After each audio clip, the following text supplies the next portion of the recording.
Ya.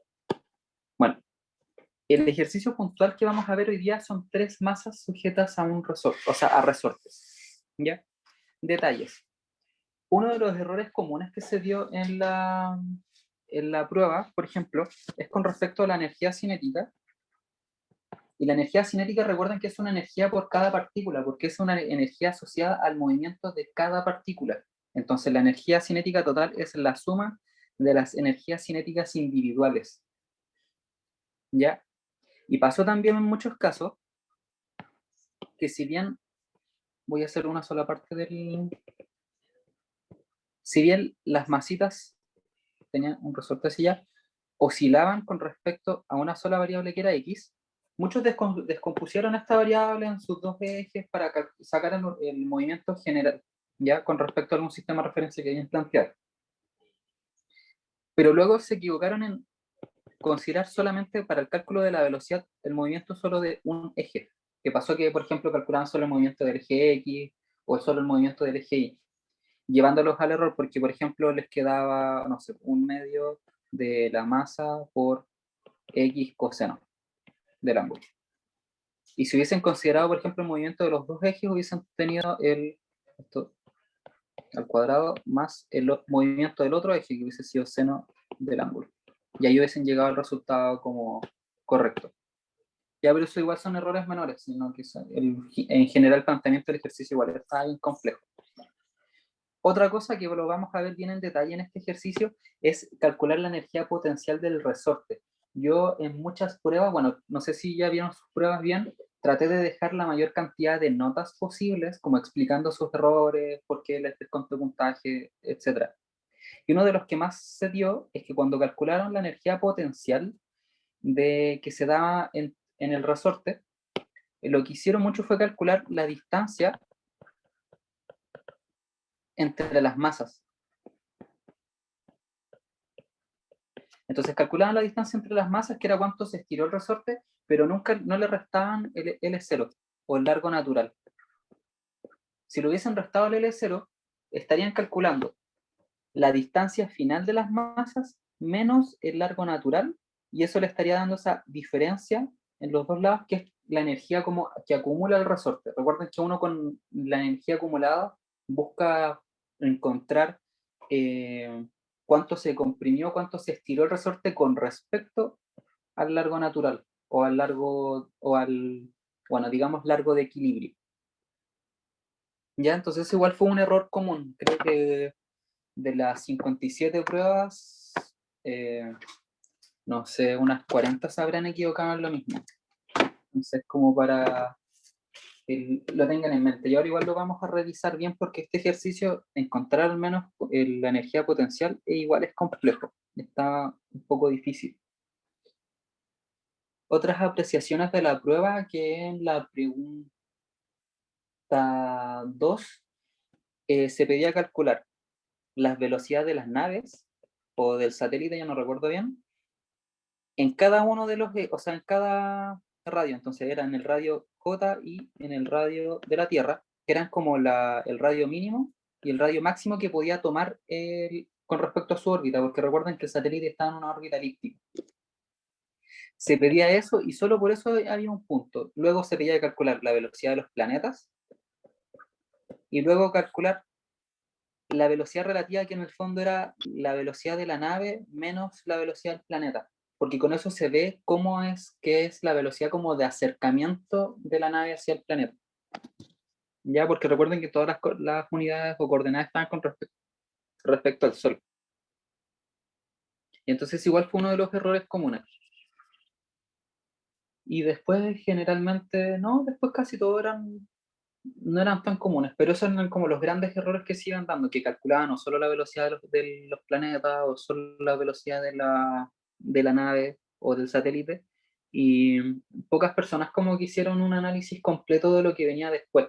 Hay personas que no calcularon directamente la velocidad de la nave, o sea, del satélite con respecto a o sea, como que no calcularon las velocidades relativas, pero sí hicieron un análisis bien completo de lo que era, bueno, que al final era casi lo mismo que calcular las velocidades relativas, era algo similar, entonces igual era como un procedimiento alternativo. Ya. Entonces, esas son como mis apreciaciones con respecto a la prueba. Así que ya partamos con el ejercicio. Bueno, no sé si tienen alguna consulta antes de partir. No, yo no. Ya, ya. Bueno, entonces partamos con este ejercicio. Este ejercicio tiene varias pillerías. Varias pillerías. Primero, nos dice que consideremos tres partículas de masa m enhebradas en un arco circular fijo, conectadas por tres resortes iguales, también enhebrados, de constante K, tal como se muestra en la figura. Dice A. Considere un movimiento de las masas en torno al ángulo de equilibrio. Defina coordenadas generalizadas para cada masa y escribe el lagrangiano del sistema. B. Escribe las ecuaciones de movimiento para cada una de las masas, o sea, calcular las ecuaciones de Euler-Lagrange. C. Escriba las matrices M y V del problema acoplado. Asumiendo las soluciones armónicas, encuentre la frecuencia de los modos normales de oscilaciones. Observe que hay una degeneración en este problema, es decir, dos frecuencias son iguales. Encuentre los modos de oscilación natural del sistema. Para esto busca una base ortonormal que satisfaga las ecuaciones. Describa el movimiento correspondiente. Bueno, esto es algo que no... Este es un ejercicio que está en el libro de apuntes y también sale en varios lados, pero esta última parte no es algo que les van a preguntar. No es propia de las preguntas que hacen, que al menos les hacen en este curso. Igual, por ejemplo, que sea ortonormal quiere decir que las soluciones tienen que cumplir ciertas condiciones, pero si da el tiempo vamos a ver eso. Me interesa ver hasta acá, qué es lo que han visto en clase. Ya, entonces, ¿cuáles son las primeras pillerías? Que nos dice que tenemos que calcular el movimiento de las masas en torno a su ángulo de equilibrio. Si revisaron la ayudantía de la semana anterior, usábamos esta definición de coordenadas alrededor de la posición de equilibrio para poder simplificar el resultado, que es un método que aparece en los libros, que igual es medio enredado como aparece, pero se da. La próxima prueba creo que está fijada para el 3 de julio. No la... Delante alguien preguntó igual, así que la tienen el 3 de julio. Sí, y probablemente viendo los temarios o las cosas que se han visto en clase, va a entrar una pregunta de esto y una pregunta de sólidos rígidos. Y en sólidos rígidos se ve, por ejemplo, calcular el tensor de inercia, que es como el momento de inercia, pero más genérico, más general. Y va a ser una pregunta de esto. Y en sólidos rígidos puede ser o un cálculo de tensor de inercia o vibraciones de objetos sólidos, que igual es algo que se ve. Pero ahí depende de lo que alcanzan a ver los profes. Ya, lo que estaba comentando entonces. Cuando nosotros buscamos este tipo de coordenadas, tiene una forma genérica, que es la posición con respecto a un sistema de referencia cualquiera, digamos que nuestro sistema de referencia está aquí, menos la posición de equilibrio. Y eso es como nuestra nueva coordenada, digamos, teta, dependiente del tiempo.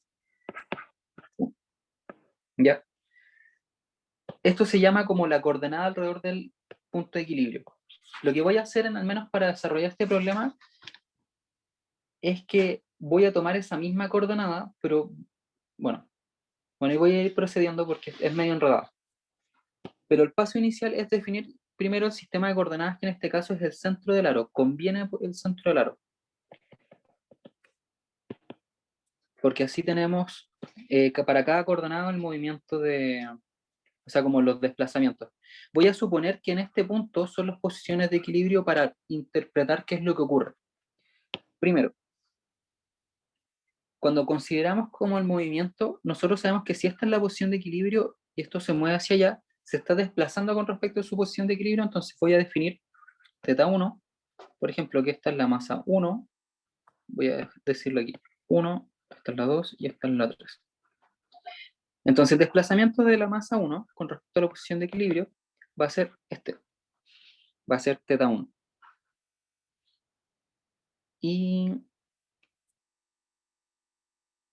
bueno, eso es lo que se puede decir a priori. va a ser positivo si se mueve en ese sentido. Entonces todas estas tienen que ser hacia allá positivas para que el sistema tenga sentido, o sea más simple de poder observar. Entonces va a ser positivo si se mueve en sentido horario. Y negativo si es sentido contrario, ¿ya? Pero eso es lo que quiero decir con coordenada alrededor del punto de equilibrio. Ya, entonces acá tengo la coordenada 2 con respecto a t, y acá tengo la coordenada 3 con respecto a t. Ahora, va a pasar, vamos a definir cuál es la posición de equilibrio, pero para analizarlo con respecto al estiramiento del resorte. Entonces, yo voy a decir que la posición de equilibrio, lo voy a hacer acá abajito. Entonces, en la posición de equilibrio,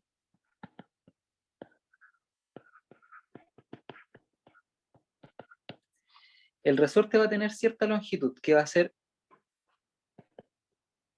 este ángulo por el radio. Entonces, todo esta, que va a ser como la posición de equilibrio, va a ser R por alfa, ya que esa es una propiedad de circunferencia. Entonces es como el largo natural. Entonces el largo natural va a ser R por alfa.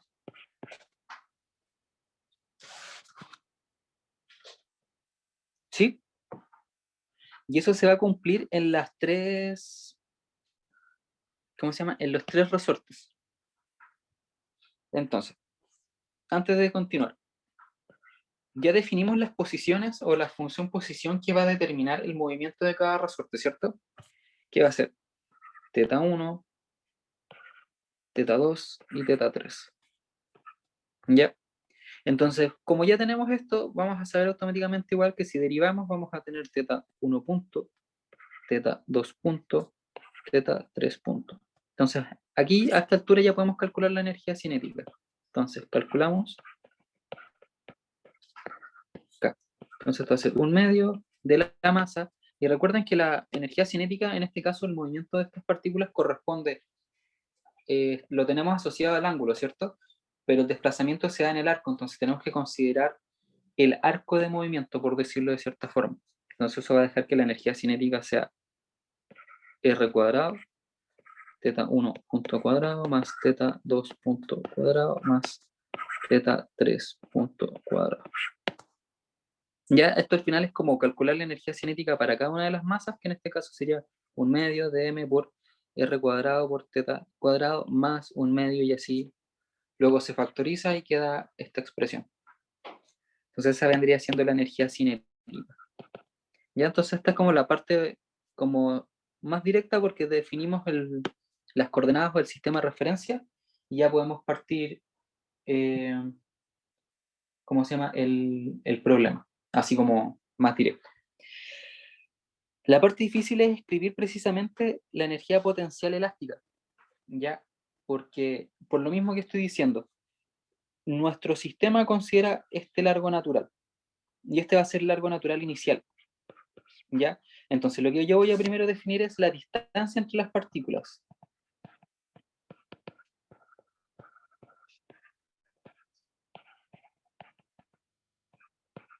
La distancia entre las partículas. Y al final la distancia entre las partículas va a ser el largo natural más el ángulo 1. Entonces, si este ángulo se desplaza en esa dirección, está comprimiendo este resorte, ¿cierto? Entonces yo le voy a decir que esto tiene un signo negativo, porque voy a asumir que es el movimiento como el primer movimiento, que esta partícula se mueve hacia allá. Reduce nuestro largo natural. Entonces, al largo natural le resto θ1. Si ahora yo pienso que esta partícula se mueve en esa dirección también, está haciendo que crecer el largo natural. Entonces, le sumo θ2. Y veo si esto es consistente para cualquier caso. Entonces, si esta partícula se mueve hacia allá, estaría moviéndose en el sentido negativo. Entonces, el valor que toma para la función va a ser un término negativo. Entonces, sería un negativo por un menos. Se convertiría esto en un más. entonces estaría agrandando nuestro largo natural. Entonces, claro, tendría sentido que si se mueve en el sentido negativo tenga un número más. Si esta partícula también se mueve en esa dirección, o sea, las dos están moviéndose en sentidos opuestos, esta va a tener el mismo valor positivo, entonces, claro, estas dos cosas estarían agrandando el largo natural. Y esta, por estarse moviendo en el sentido negativo de su propio como microsistema de referencia, estaría tomando un valor positivo. Demos un segundito. Ya hice. Estaría tomando un valor positivo y estaría agrandando este largo natural. Entonces, tiene sentido para ese tipo de movimiento. Ahora, ¿qué pasa? Si esta se mueve hacia allá y esta se mueve hacia allá, las dos están achicando el largo natural. Entonces, esta naturalmente tiene el signo negativo por cómo lo definimos en un inicio. Y esta, al estarse moviendo contra su como microsistema de referencia o su sistema de referencia alrededor de el punto de equilibrio, estaría reduciendo el largo natural, entonces estaría tomando un valor negativo. Entonces acá queda con un más, como esto va a representar un valor negativo, pasaría a ser un valor, como un término menos, y estaría restando el largo natural, entonces tiene sentido. Y voy a hacer el mismo análisis para cada uno de los resortes, porque cada resorte va a generar una energía potencial, digamos, distinta. ¿Ya? En este caso las tres tienen la misma o sea, la misma constante de elasticidad. Entonces, voy a definir la distancia, esta es la distancia entre M1 y 2. Ahora, voy a definir la distancia entre M2 y 3. ¿Qué va a ser? Su largo natural, que voy a decir que es un ángulo beta, porque no voy a asumir directamente que esto, como que todo un movimiento es simétrico, que el largo de los resortes es simétrico en general, como para hacerlo más genérico. Y va a pasar lo mismo, menos θ2 más θ3. Luego voy a hacer lo mismo, M3 y 1. R, gamma, menos θ3 más θ1. Y así tengo las tres distancias. Entonces recuerden, esto es la distancia 1, 2, esto es la distancia 2, 3, y esto es la distancia 3, 1. Y recuerden que la variación de X, déjenme cerrar esto en... La variación de X o la compresión o extensión del resorte viene dado generalmente por la distancia entre las partículas menos el largo natural. Entonces, probemos para delta X1. Digamos que este es el resorte 1, ¿ya? Entonces, el delta X1 va a ser la distancia entre las partículas, R alfa, menos θ1, menos θ2, o sea, más θ2, menos el largo natural, menos R alfa. Y ahí estaría completo y noten que esto se simplifica y queda θ2 menos θ1. Procedimiento, se me fue la palabra, pero es procedimiento como similar. Mismo procedimiento para 2 y para 3. Entonces esto va a quedar θ3 menos θ2. Delta x3 va a ser θ1 menos θ3. Y así tengo la compresión y extensión de cada uno de los resortes, dependiendo de las coordenadas angulares. Eso al final es lo importante. ¿Alguna consulta hasta ahí? Esta es como la parte difícil del problema. Yo quedé con una duda. Uh-huh. ¿Estás comparando los ángulos pero con el arco? Sí. O sea, acá tengo claro, me falta todo esto multiplicarlo por R. Esto sería por R, por R, por R para considerar el arco, ¿sí? Porque si no estoy considerando solamente eh, distancias angulares y necesitamos las otras, igual que acá que terminé multiplicando todo por el R. Claro, entonces a ver, esta distancia quedaría por R, esta distancia quedaría por R y esta distancia quedaría por R. Ya, hasta ahí. ¿Alguna duda? ¿Otra consulta? ¿O se entiende bien?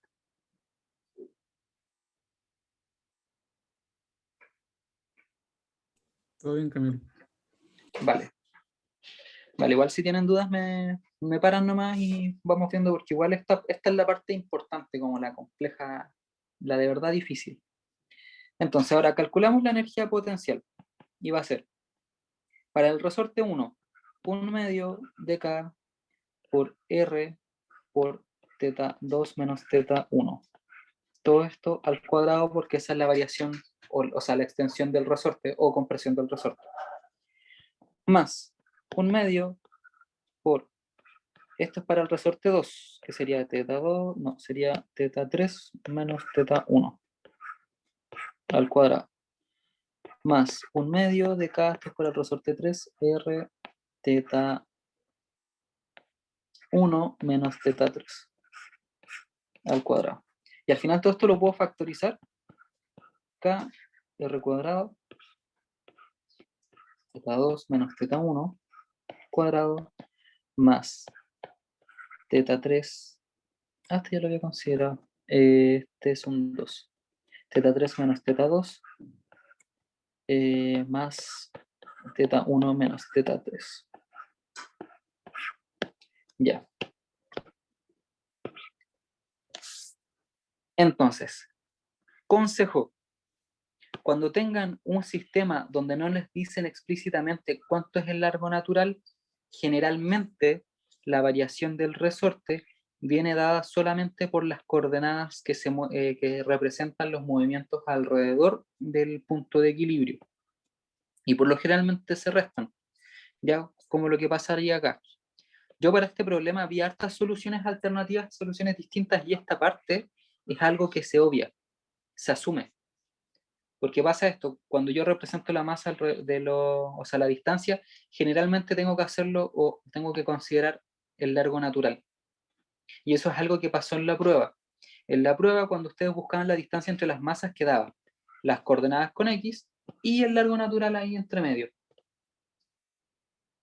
Entonces, si le restaban el L0, quedaba solamente la variación de X dependiendo de la coordenada que representaba el movimiento o la vibración.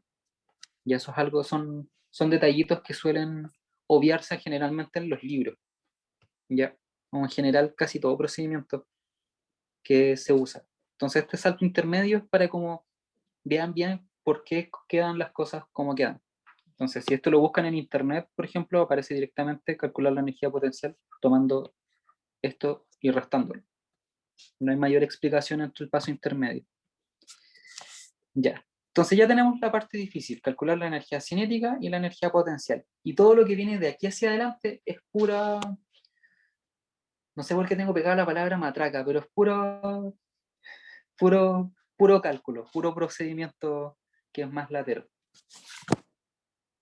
Entonces, el lagrangiano, que es algo que lo piden, queda como la energía cinética, que queda 1 medio de la masa por el R al cuadrado por teta punto, o sea, teta 1 punto al cuadrado más teta 2 punto al cuadrado más teta 3 punto al cuadrado.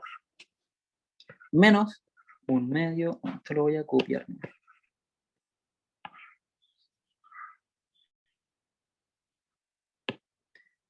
Menos la energía potencial que ya calculamos. Lo voy a dejar más chiquitito. Ahí se ve. Ahí sí, menos. ¿Para qué nos sirve esto? Yo la semana pasada mostré una forma de encontrar la matriz M y la matriz L, o sea, V. Ya la matriz M representa toda la información que tiene que ver con las masas y la matriz V representa toda la información que tiene que ver con el potencial, que en este caso va a ser un potencial elástico que se da casi en casi todos los sistemas de vibración. Tiene que ver con el potencial elástico simplemente. Pero en este caso, al tener todas estas coordenadas al cuadrado, para poder encontrarla con el método que les presenté la semana pasada, tendríamos que resolver todos estos cuadrados y identificar cuáles son las coordenadas que representan la diagonal, cuáles son las coordenadas que representan los elementos cruzados, separar y un montón de cositas. En este caso les voy a mostrar el otro procedimiento, que es un poquito más largo, pero en este caso resulta ser más corto y más simple, que es de dónde sale la interpretación de esas matrices, que es de las ecuaciones de Euler-Lagrange. Entonces, si calculamos las ecuaciones de Euler-Lagrange, tenemos primero, recordemos, Euler-Lagrange es la derivada parcial de L con respecto a θ i, menos la derivada con respecto al tiempo de la derivada parcial de L con respecto a θ.i igual a 0. Igual, ojo, que de repente en algunos libros esta notación la muestran así. El lagrangiano de θi menos la derivada con respecto al tiempo de el lagrangiano θ.i. ¿Ya? Esto abrevia la derivada parcial, por si acaso. Igual lo vi en varios libros de esa forma. Entonces, calculamos primero para la coordenada θi, o sea, θ1. Esto queda. Tomamos el lagrangiano, calculamos con respecto a i, primero con respecto a 1 punto. Esto queda mr cuadrado por θ.1. Derivamos con respecto al tiempo.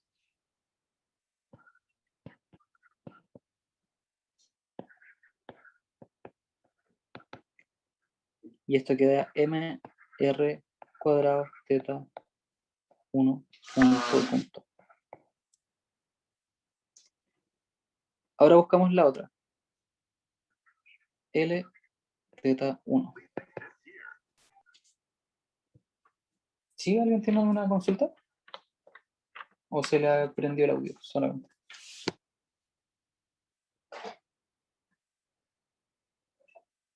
Ya, entonces, para esta parte es un poco más complejo porque tenemos las coordenadas acopladas. Entonces, si vemos el 1, aparece aquí y aparece acá.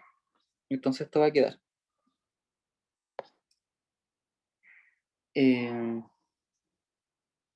Va a quedar menos, miento, me equivoqué. Va a quedar menos kr cuadrado, factor de θ1 menos θ2, paréntesis, más θ1 menos θ3, paréntesis. Entonces las ecuaciones de Euler-Lagrange van a ser m r cuadrado θ.1 menos esta parte, que va a ser menos kr cuadrado θ1 menos θ2 más θ1 menos θ3. Ya. Y esto tiene que ser igual a 0, y aquí ya simplemente es resolver. Queda mr cuadrado θ. Ya. Antes de resolver voy a eliminar el r. ¿Cómo elimino el r? Multiplico todo por 1 partido en r cuadrado. Como en este lado está el 0, da lo mismo. Y esto nos simplifica y queda simplemente m θ1 punto más k. Esto va a quedar θ1 dos veces menos θ2 menos θ3 igual 0. Y es el mismo procedimiento para la coordenada θ2 y para la coordenada θ3. Entonces voy a anotar ecuaciones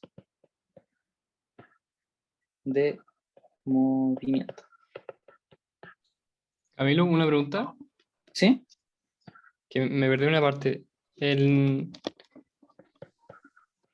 el primer, como los primeros corchetes, es el ángulo 2 menos el ángulo 1, y eso no, al derivarlo no sería como, no quedaría negativo.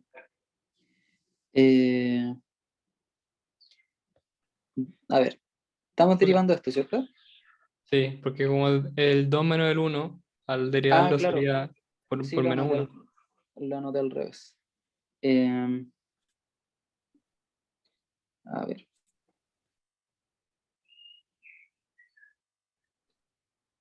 A lo mejor me equivoqué por acá arriba. Que lo tenía anotado así en mi pauta. O sea, en mi desarrollo. Déjame ver si después se simplifican los signos. No.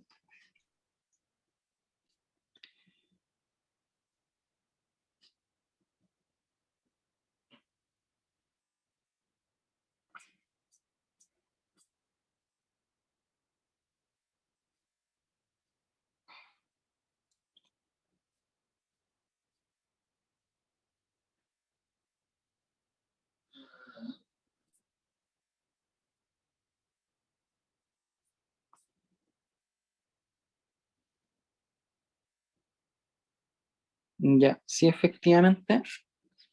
Déjame ver por qué era teta 1 menos teta 2.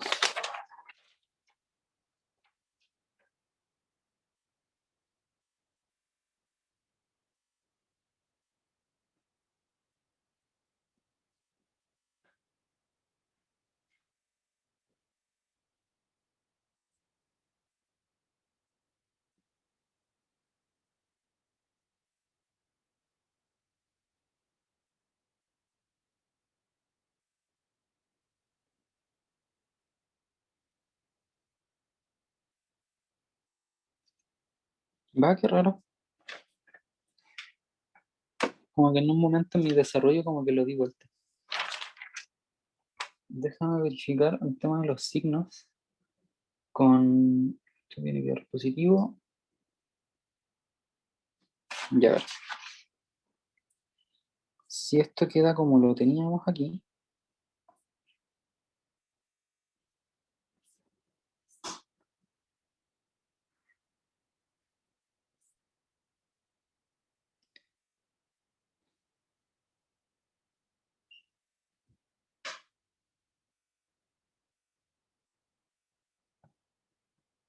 Ah, no, no, no. Se resuelve el signo porque cuando derivas esta parte de acá, queda dos veces teta 2 menos teta 1, derivando teta 1 después. Entonces ahí queda el menos 1.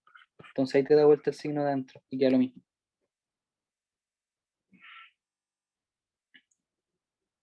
Ah, ya, perfecto. ¿Sí, cachai? Ya. Sí, gracias. Ya. Entonces las tres ecuaciones se resuelven de la misma manera y queda de la siguiente forma.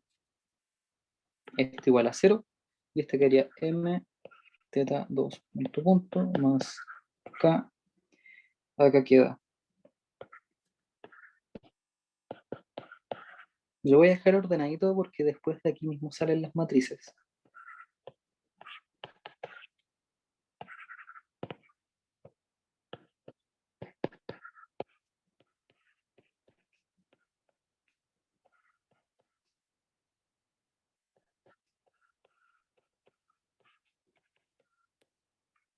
Ya.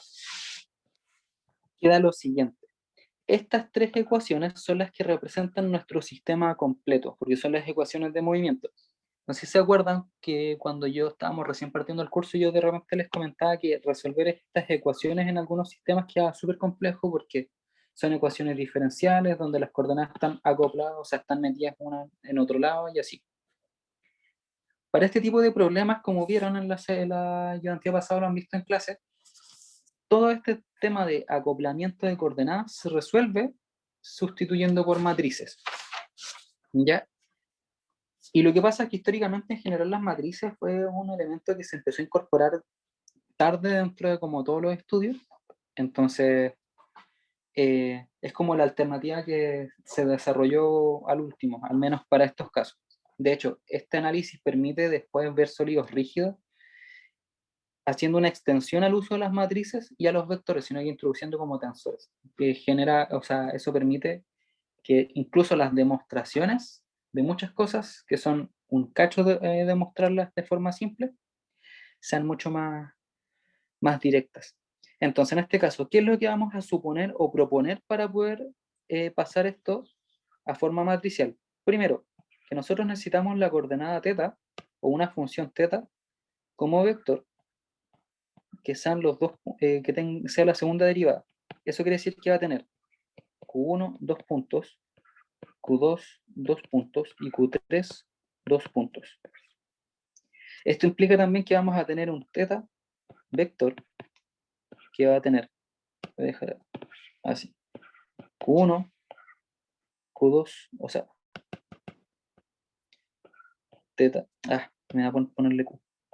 Teta 1, teta 2 y teta 3. Ya, entonces estos son los vectores que vamos a reemplazar en este lugar. Entonces la primera parte, esta es directa. ¿Qué matriz tiene que acompañar a estos términos o a este vector para que el resultado sea esto de aquí? Y es una matriz diagonal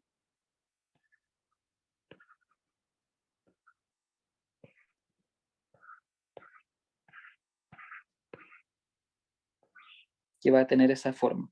Y esto va a ser multiplicado por Q1, Q2, Q3. ¿Ya? Más otra matriz. Acá noten que ya está armado. Simplemente, si se acuerdan de álgebra lineal, cuando teníamos sistemas de ecuaciones de este estilo, ya era simplemente tomar los numeritos que acompañan. Y esto va a quedar la constante k multiplicado por 2, menos 1, menos 1, menos 1, 2, menos 1, menos 1, menos 1, 2. Y esto por 1, 2 y 3. Y todo esto tiene que ser igual a 0, o sea, 0, 0, 0.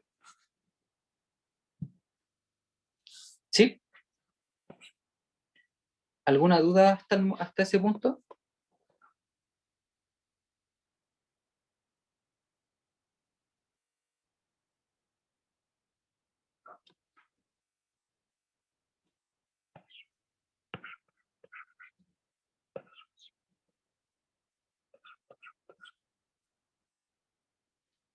Entonces, la matriz M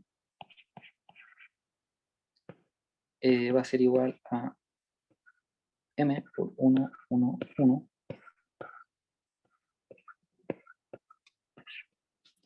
Y la matriz V va a ser K,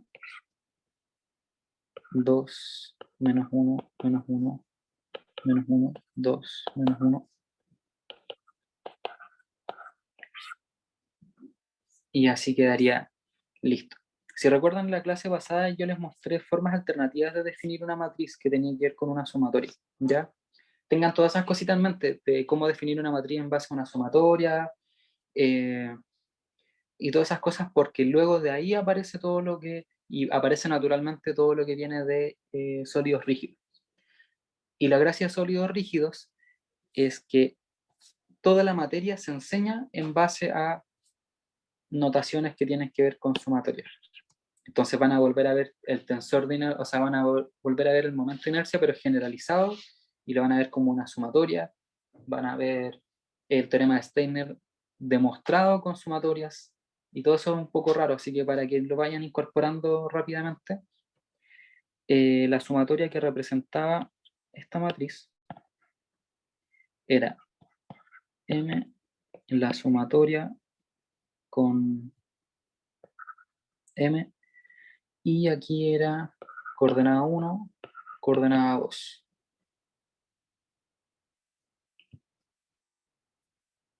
Y esto, acá tenía una delta, al menos para este caso, para tener una matriz diagonal, tiene una delta que se llama la delta de Kronecker, que toma valor 1 cuando tiene estos dos valores iguales, que lo voy a anotar acá. ¿Cómo era la delta? Bueno, lo voy a anotar como delta sí, y se las voy a definir, que es algo que igual van a ver más adelante. Y es, toma valor I, esto igual es un I, porque estamos en una sumatoria.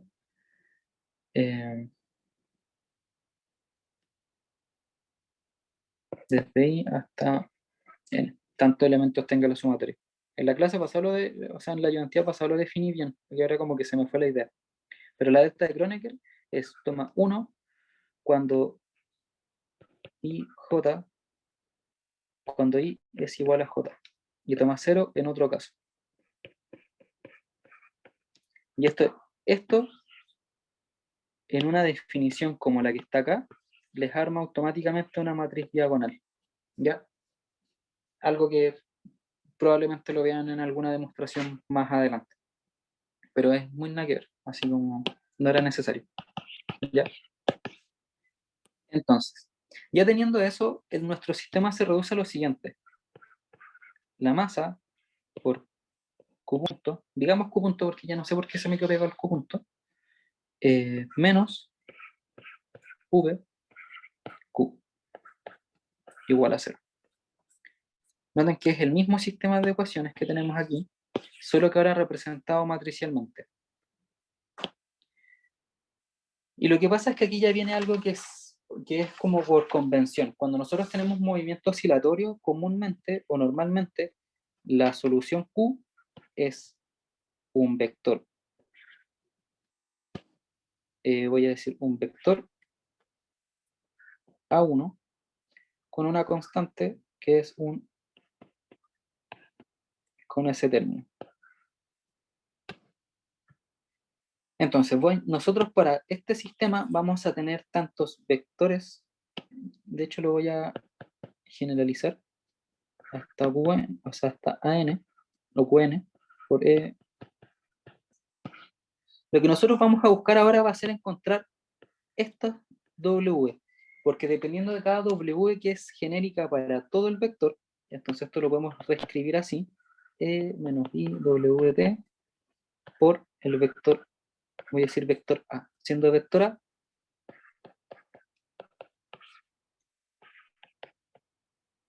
1, 2, 3, etc. ¿Ya? ¿Cómo se llama esto? Se llama autovector. Y esta W es el autovalor. Entonces, este procedimiento de acá es un problema de autovalores o también se llama eigenvalues. Lo pronuncié como el forro, pero se escribe como eigenvalores. Ya no me acuerdo cómo era, pero filo. Ya, eso es porque si lo encuentran en algún libro, están estudiando como la materia correcta. Entonces, ¿cuál es el procedimiento? Es encontrar una matriz o un vector o algo que diagonalice algo que vamos a encontrar aquí. Y nosotros, si proponemos esta solución, cuando nosotros derivemos, vamos a tener lo siguiente. Si nosotros derivamos una vez, vamos a tener menos IWE menos IWT por el mismo vector. ¿Sí? Luego, porque al final el vector A no depende de t, entonces se toma como constante. Entonces la derivada sale general. Ahora, buscamos la segunda derivada y vamos a tener menos W, ese menos porque acá esta parte va a bajar de nuevo, el signo menos se va con el signo menos de arriba, pero este i queda al cuadrado, entonces vuelve a aparecer el menos. Esto está al cuadrado, menos i WT. Y queda eso. Entonces, si nosotros reemplazamos todos esos términos en nuestra ecuación inicial, va a quedar lo siguiente. Va a quedar menos W cuadrado menos IWT por M por Q.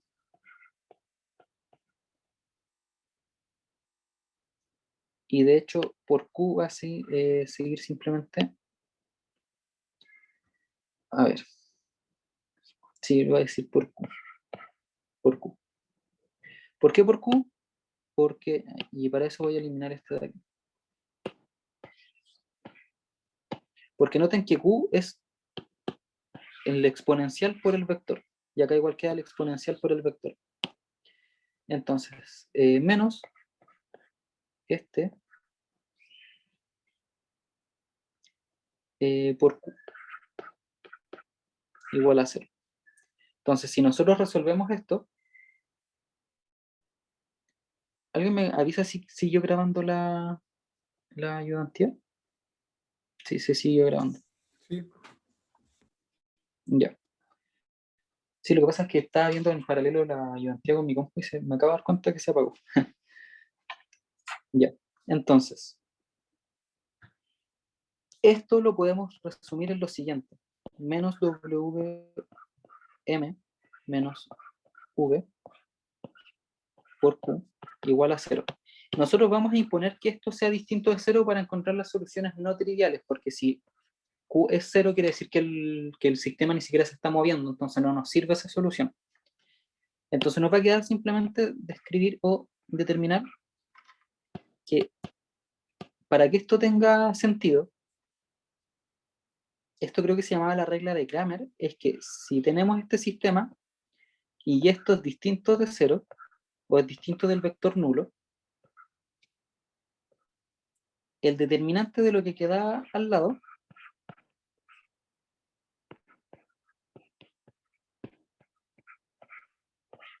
tiene que ser igual a 0. Y es a partir de ese determinante que nosotros vamos a encontrar W, o las frecuencias. Y esa frecuencia se llama, son los nodos o los modos normales de vibración. Entonces, cuando les preguntan, ¿encuentran los modos normales de vibración? Es despejar W. Y aquí tenemos que armar la matriz que nos va a quedar. Entonces, yo voy a hacer una pillería antes de continuar. Voy a volver aquí. Si nosotros consideramos la K aquí, quiere decir que en esta matriz de acá queda el K, o sea, metido aquí. Entonces, algo que es mejor eliminarlo de este parámetro de acá. ¿Qué vamos a hacer? Vamos a multiplicar toda nuestra ecuación por 1 dividido en K. Y lo que va a hacer eso es que nos va a dejar el K aquí, en esta matriz de acá. Y va a quedar M partido en K.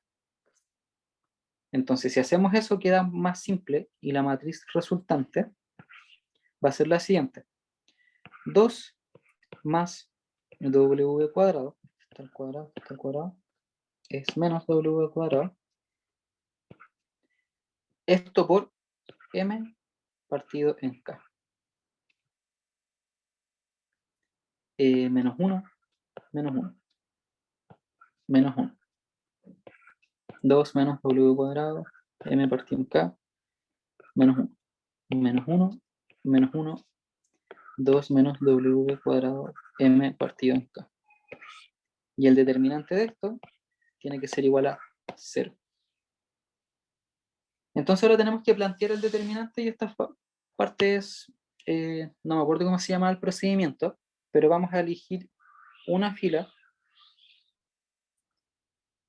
para poder desarrollar el procedimiento que era, ya no me acuerdo cómo se llama, pero era como reducción de no me acuerdo quién. ¿Y qué significa elegir esa fila? Significa que yo elijo esta fila y luego el determinante va a venir dado por el primer elemento de la fila,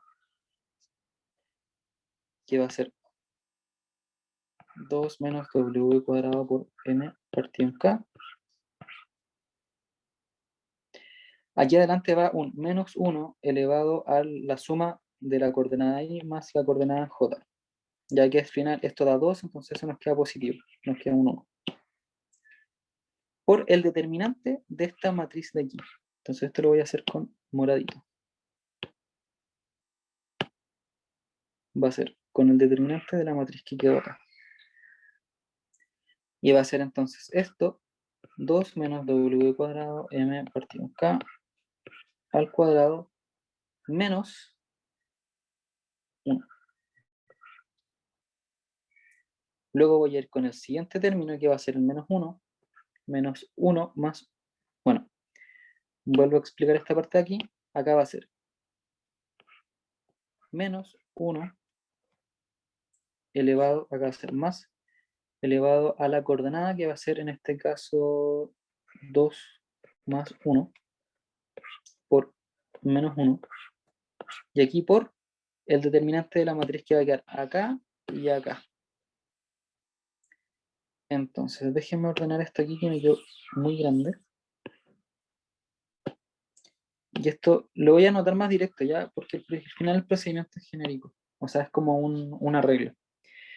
Queda 1 factor de 2 menos W cuadrado M partido en K. Y queda menos 1. Porque sería este por este término de aquí, menos este por este que sería 1. Y quedaría este término completo. Y aquí yo voy a seguir abajito. El siguiente término es menos. A ver, déjenme ver si me equivoqué en algún término. Ya, va a ser menos 1 factor de. Perdón, una pregunta. ¿Sí?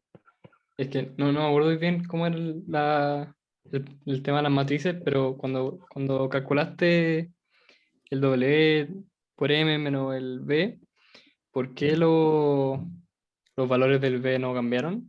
Porque había un negativo antes. Los valores del B. Déjame verlo bien. ¿Por qué?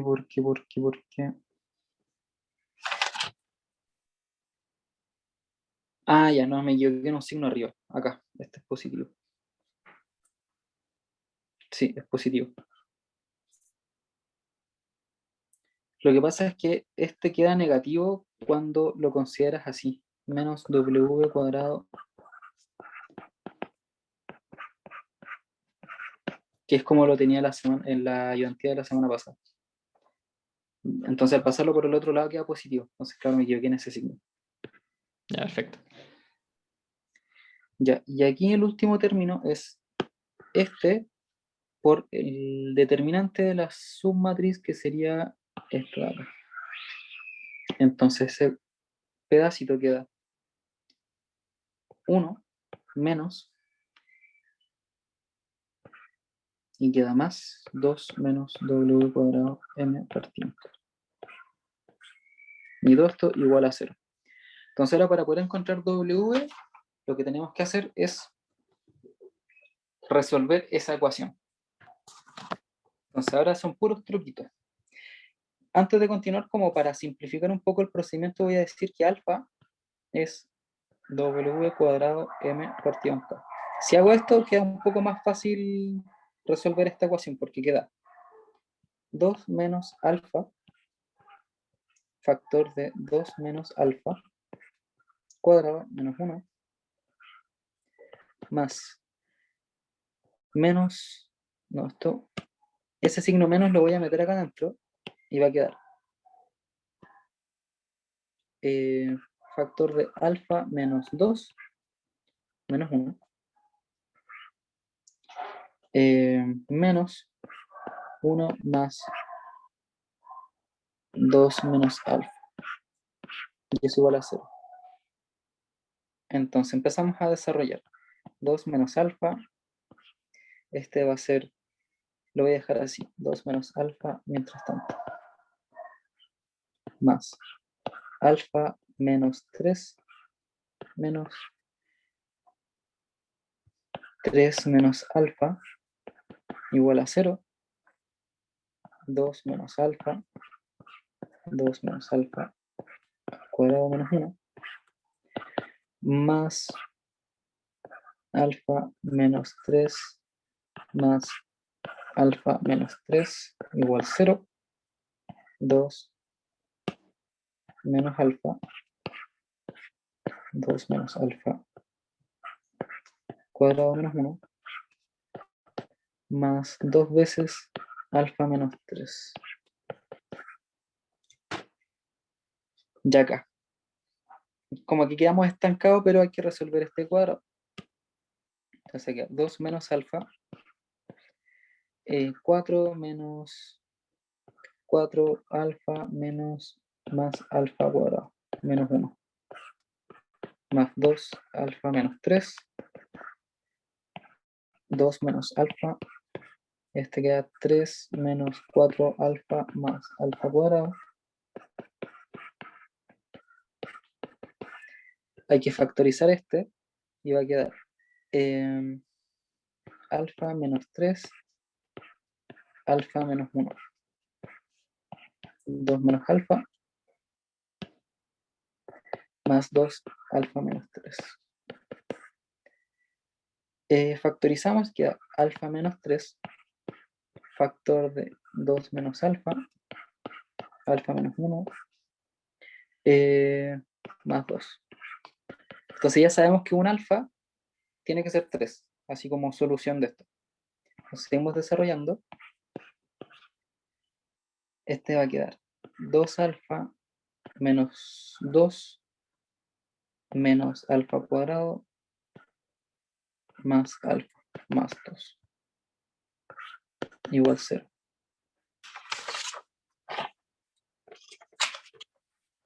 A ver si no me equivoco con ninguna tontera. Y ya. Entonces este va a ser alfa menos 3, va a quedar 2 alfa menos alfa cuadrado más alfa menos 3, 3 alfa menos alfa cuadrado igual 0, y aquí va a ser lo siguiente: alfa menos 3, 3 menos alfa igual 0. Si nosotros factorizamos este por un menos, va a quedar lo mismo a los dos lados, y el menos se va con el 0, entonces esto es alfa. Entonces alfa tiene tres soluciones. Esta igual 0, alfa igual 3 y otro alfa igual 3. A esto se le llama solución degenerada, ¿ya? Porque está a algo que tiene que dar tres soluciones, quedan simplemente en dos soluciones como reales. Pero acá tiene otro detalle, que nosotros dijimos que alfa era igual a la frecuencia al cuadrado por k por m partido en k. Entonces esto implica que una frecuencia sea igual a 0, y esto al final son dos, o sea, una solución es al final una sola solución. Y implica que al cuadrado esto sea 3k partido en m. Si aplicamos la raíz, más menos raíz de 3k partido en m. Y ahí tendríamos las tres soluciones. Entonces el vector frecuencia, o los modos normales de vibración, son 3. 0 más raíz de 3k partido en m, y menos raíz de 3k partido en m. Ya tenemos las formas, o que esto tiene tres formas de vibrar. Entonces ahora lo que tenemos que sacar son los autovectores, que nos va a decir cómo se ven, o nos va a representar en cierta manera cómo se ven estas formas de vibrar. Oye, Camilo, Entonces, una ¿sí? pregunta. Que, por ejemplo, o sea, ¿siempre son tres soluciones o depende del sistema? Porque, Depende del sistema. ya. Si tienes, es que lo que va a pasar es que dependiendo del sistema, por ejemplo, si tienes una sola partícula que oscila bajo un grado de libertad, Ujú. tiene una sola forma de oscilar. Entonces tiene un modo normal de vibración, y esa es la frecuencia que calculaban al menos como para la prueba 1. Si había una sola coordenada que representaba la oscilación, solo calculaban una sola frecuencia. En este caso, si tienes dos partículas, por ejemplo, hay dos cosas, y bueno, quedan representadas por distintas coordenadas, como es el caso, o como sería un péndulo doble, tienes dos formas de oscilar, dos frecuencias. Pero por ejemplo, si tienes una partícula con 2 grados de libertad, esa partícula se puede mover por dos ejes, o en base a dos coordenadas distintas. Entonces ahí genera distintos tipos de movimientos. Por ejemplo, creo que hay un ejercicio que podría subirse, los que es al menos uno de los lugares donde he visto como soluciones, que es que no me acuerdo cómo estaba bien planteado, pero era como un aro, y era una partícula que estaba acá. Entonces, la partícula está condicionada a moverse por el aro, y este aro oscila. Entonces, como que se mueve con respecto a un ángulo acá arriba y después con respecto al centro del aro. Entonces, ahí tenía un solo objeto con 2 grados de libertad. O sea que el aro puede moverse como un péndulo hacia allá y esta partícula moverse en el mismo sentido. O si el aro, por ejemplo, se mueve hacia allá, la partícula puede como moverse en el aro, pero en el sentido contrario. Entonces tenía como dos opciones para moverse con respecto al mismo sistema. Y al final eso lo podemos ver como con los autovectores. Ya, súper. Gracias, Camilo. En este caso particular, vamos a tener un problema con los autovectores. Porque si se fijan, los autovectores los podemos encontrar con la matriz que usamos inicialmente, o sea, con esta. Y eso implica usar la frecuencia al cuadrado. Entonces, como implica usar la frecuencia al cuadrado, vamos a tener el problema de que al usar dicha frecuencia, estas dos soluciones o estos dos modos de frecuencia implican relativamente el mismo, ¿cómo se llama esto? El mismo autovector. Entonces tendríamos dos autovectores, pero en general acá vamos a tener una propiedad que vamos a encontrar que viene asociada cuando un autovalor, en este caso la frecuencia, tiene asociado dos cosas iguales, por decirlo de cierta forma. Y eso da ciertas libertades como para decir ya una partícula se mueve y se mueve solo las otras dos. Y eso genera como ciertas cosas. Por eso el comienzo de este ejercicio pide analizar la parte que dice que hay que buscar una base ortonormal, que eso tiene como cierto significado de como condiciones y permite eliminar, por ejemplo, soluciones repetidas, que se da con esto. Pero es algo como que no se los han pasado, entonces no tiene mucho sentido que lo veamos, sería como complicar más la vida. Ya, entonces, el procedimiento ahora es buscar los autovectores. Entonces, para buscar los autovectores, venimos aquí. ¿Dónde estará? Acá.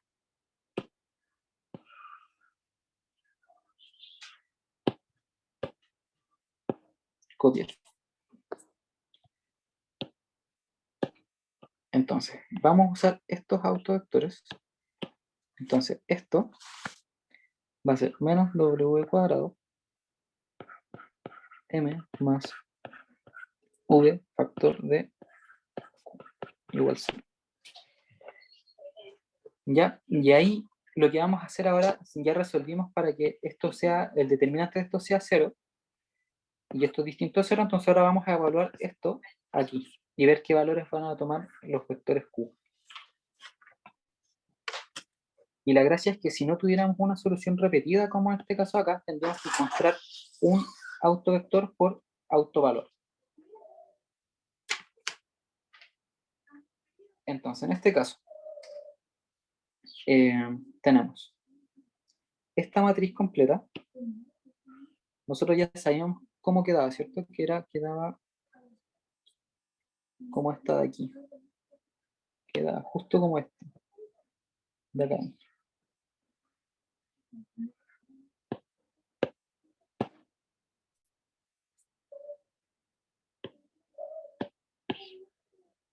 Entonces déjenme borrarle estos colores. Ya. Entonces ahora ordeno un poquito.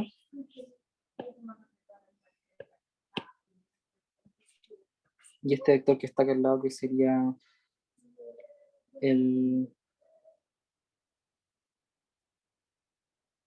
A ver, sería el vector que yo les dije que era A por e elevado a menos la frecuencia t.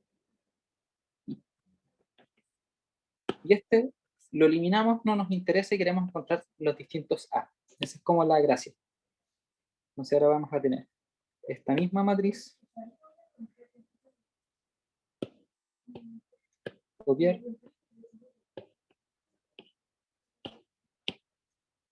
Por A, que en este caso es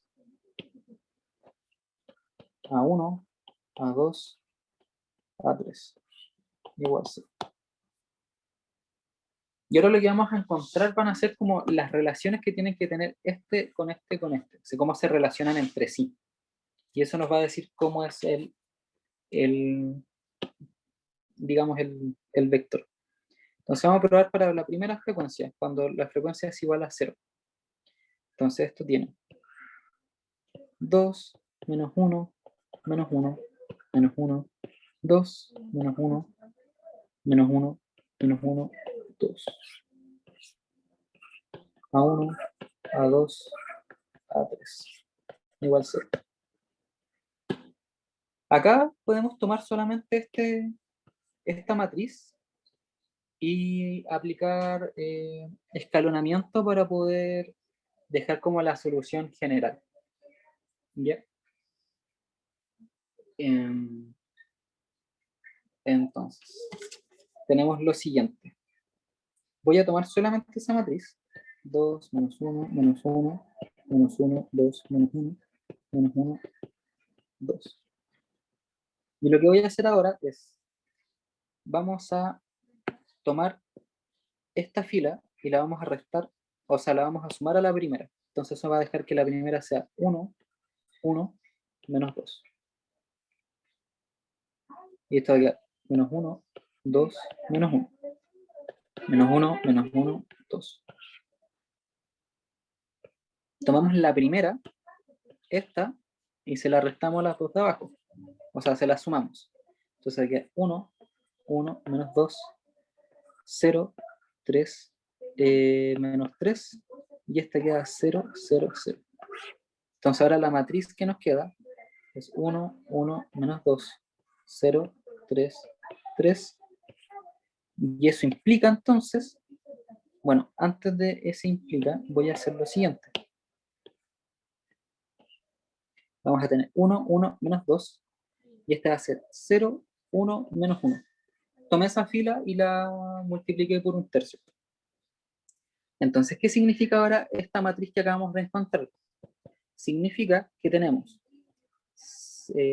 voy a poner A1 más A2 menos 2 veces A3. Y eso es igual a 0. Vamos a tener A2 menos A3 igual a 0. Entonces, esa matriz representa este sistema de ecuaciones. Y lo que va a pasar acá es que acá acabamos de definir que A2 es igual a A3. Entonces, eso implica A2 es igual a 3.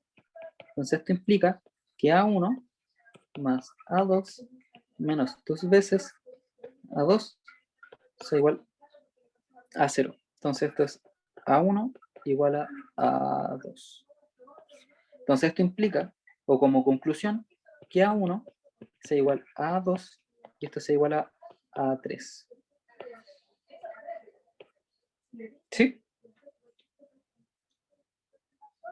Entonces, lo que queda es que nuestro vector A1, o nuestro primer autovector,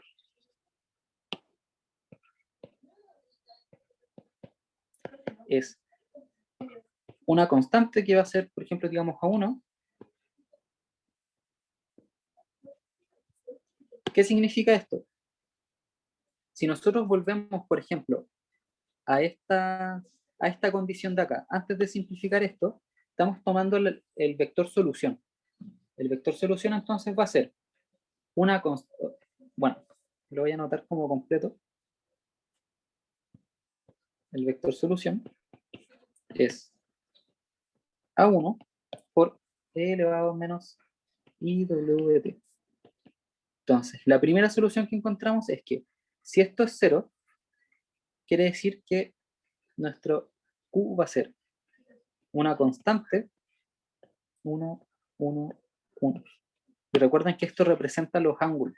Entonces, si nosotros definimos esta constante, no sé, digamos 1, quiere decir que todos nuestros ángulos se van a mover con esta relación. Y esto nos dice el sentido de movimiento. Entonces, quiere decir que una de las formas que tiene esto de oscilar o de moverse es que las tres partículas vayan para el mismo lado. Si recuerdan en la ayudantía pasada, yo les dije que generalmente cuando aparecía W igual 0, quiere decir que esto no oscila o no hay cierto grado de oscilación. Entonces, que al final quiere decir que o las partículas están quietas, que estamos asumiendo que no, o que todo se mueve hacia el mismo sentido. ¿Sí?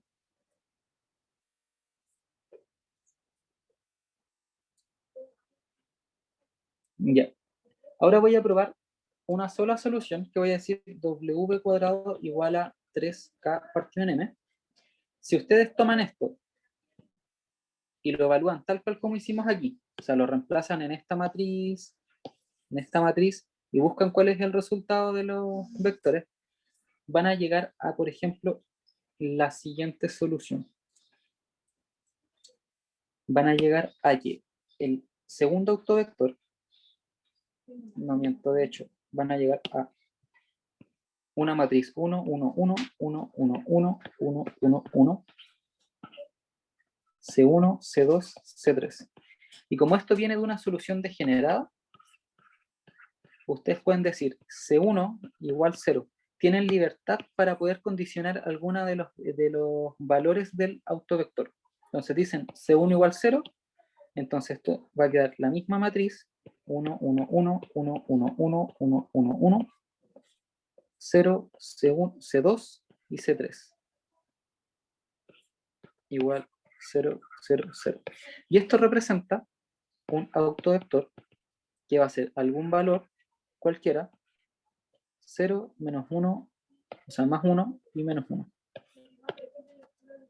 Y esto representa que una partícula no se mueve y las otras dos se mueven en sentido contrario.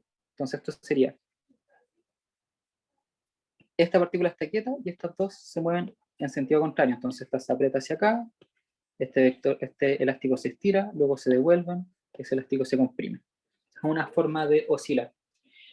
Y ustedes lo que pueden hacer aquí es calcular, condicionar cada una de las variables, condicionar, por ejemplo, que esta sea 0 y esta sea C1 y ver qué es lo que ocurre. ¿Alguna consulta hasta aquí? Como para no quitarle más tiempo porque ya me pasé.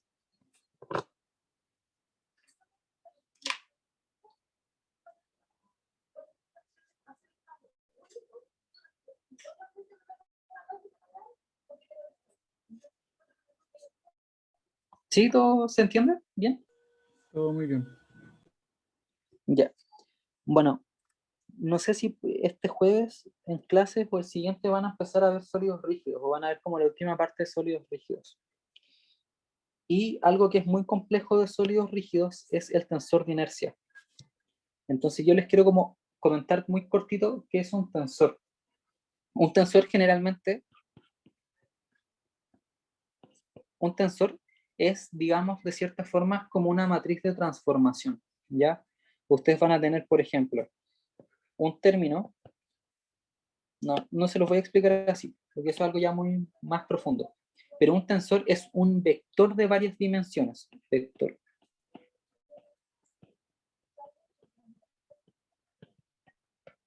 Es un vector generalizado, entiéndanlo de esa forma, es un vector generalizado. Entonces, cuando tengan el tensor de inercia, probablemente este ya lo hayan visto en otros ramos como mecánica de sólidos o algo así. Lo que pasa con ese ramo es que este tensor se muestra de una forma muy simple, ¿ya? Y en este curso lo van a ver de una forma más abstracta, un poco más compleja. Y lo que va a pasar es que si ustedes tienen, por ejemplo, un sólido, digamos, una papa, en física 2 veían que, por ejemplo, si giraba en ese sentido, o sea, con ese eje, tenía un momento de inercia.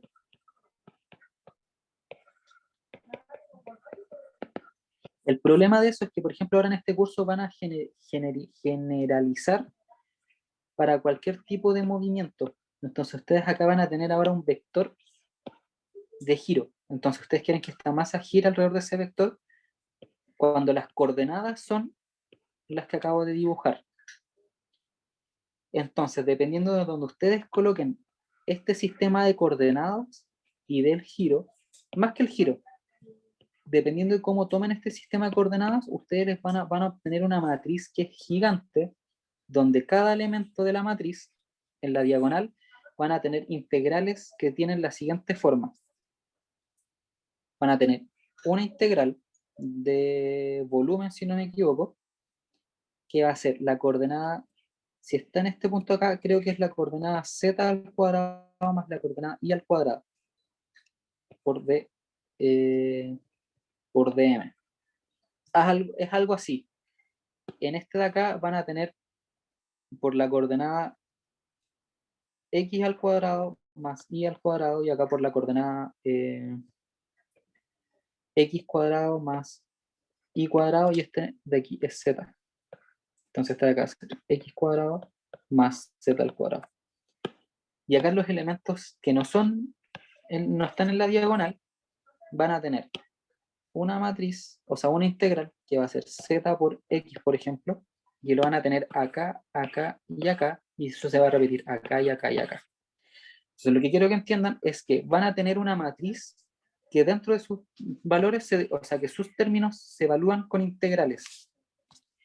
Pero esta matriz depende del sistema de referencia. Si el sistema de referencia cambia, esta matriz cambia de forma.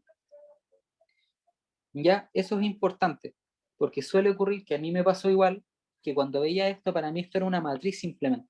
Y la matriz es solamente un arreglo de números.